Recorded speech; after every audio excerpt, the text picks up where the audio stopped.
Now, managing a hard cataract comes with its own challenges. The biggest challenges that I find in dealing with a hard cataracts is that you're looking at a large nucleus which is thick, dense, and resists separation largely because of a very thick posterior plate.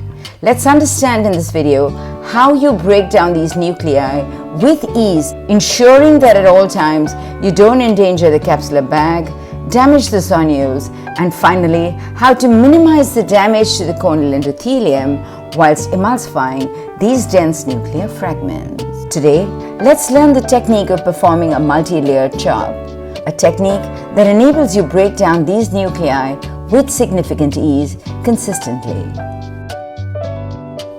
Let's start with the surgery. In this first case, you can see you have a patient which has got like a grade 3 nuclear sclerosis and a well-dilated pupil. Here you can see we have created an adequately sized rhexis. We then proceed to perform a gentle hydrodissection after removing some viscoelastic from the anterior chamber and confirm the completion of the hydrodissection by rotating the nucleus. We are now ready to perform the nucleus management. Now the instrumentation plays a very important role. Use the best tip you have, which is the sharpest, and ensure that the tip is adequately exposed so that it can impale into the nucleus to an even greater depth.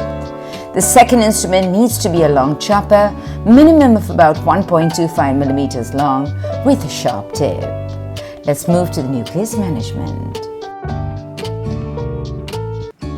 Having cleared the cortex overlying the nucleus, we start with the direct chop.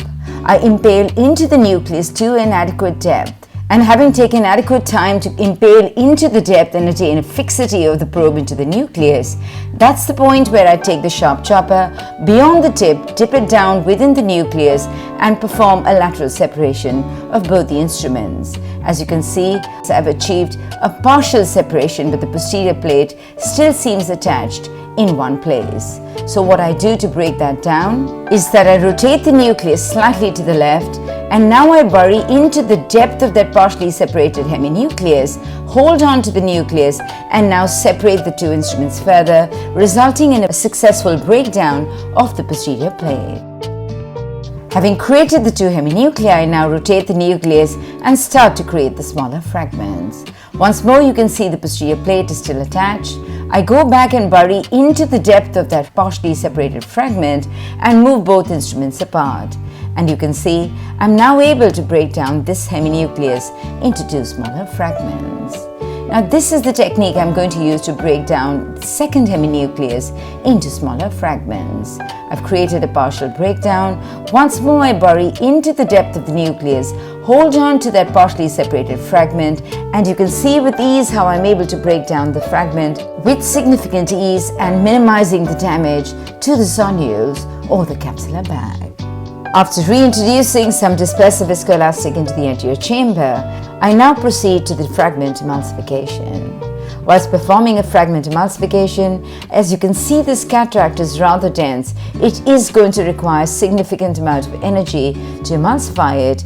Intermittently, it's a great idea to put some viscoelastic intermittently into the anterior chamber to protect the corneal endothelium whilst emulsifying these fragments. At this point, you will notice that this fragment is not completely separated. So in order to break it down, once more I bury into the depth of the nucleus and create a separation down to and through the posterior plate. And having broken it down into a smaller, more emulsifiable fragment, I now emulsify it in the phacosafe zone of the pupil.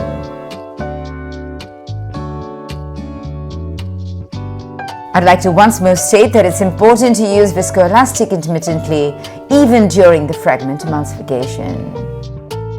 Whilst proceeding with the emulsification of the second heminucleus, once more I find the posterior plate is not completely separated at one point. We can mechanically create the divide by virtually moving both instruments apart after stabilizing both the fragments. If while emulsifying it you find the fragments to be pretty large, it's quite easy to hold it, on its way up separate it, further divide it, and then emulsify it. This now completes the nucleus emulsification of this dense brown cataract. Let's now move to watching the second case. This patient has an even more dense, like a grade 3 to 4 brown nucleus sclerosis. Let's see how we perform the nucleus disassembly in this case. Having an adequately sized rhexis, as mentioned earlier, is extremely important. A small rhexis could result in injury to the capsular rhexis edge with the sharp chopper. And a toned rhexis in a patient with a hard cataract would come with its own challenges.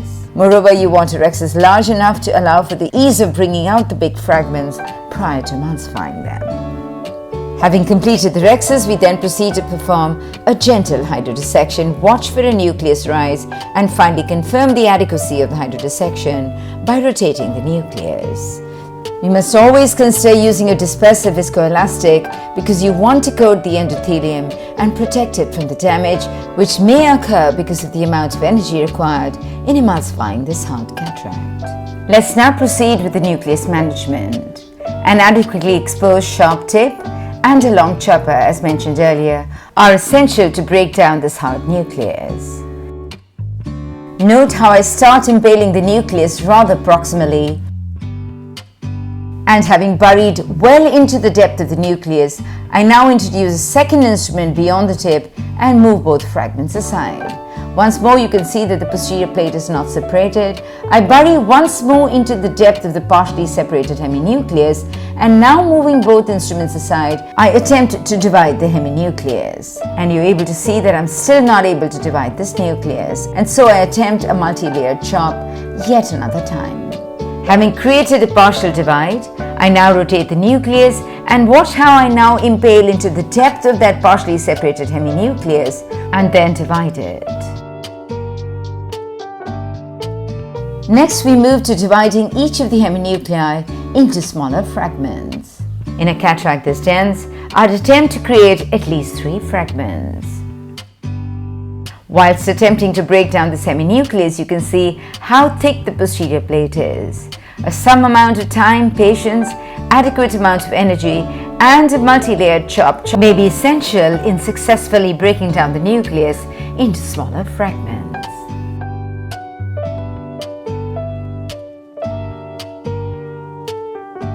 After downsizing one heminucleus, I now rotate the nucleus and now break down the second heminucleus into smaller fragments. Having broken down the nucleus into smaller fragments, it's important to confirm the complete separation of these fragments. Having broken them down, some more dispersive viscoelastic, as you can see, has been introduced into the anterior chamber prior to the bringing up and subsequent emulsification of these individual fragments.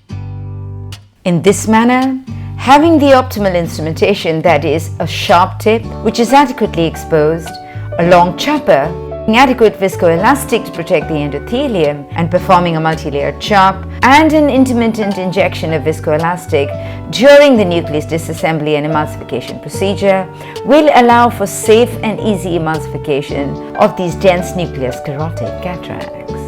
It's important to have the adequate power required to emulsify the nucleus. Using the direct multi-layered chop in the burst mode with a high vacuum is also essential. I do hope you found this video tutorial useful. Thank you.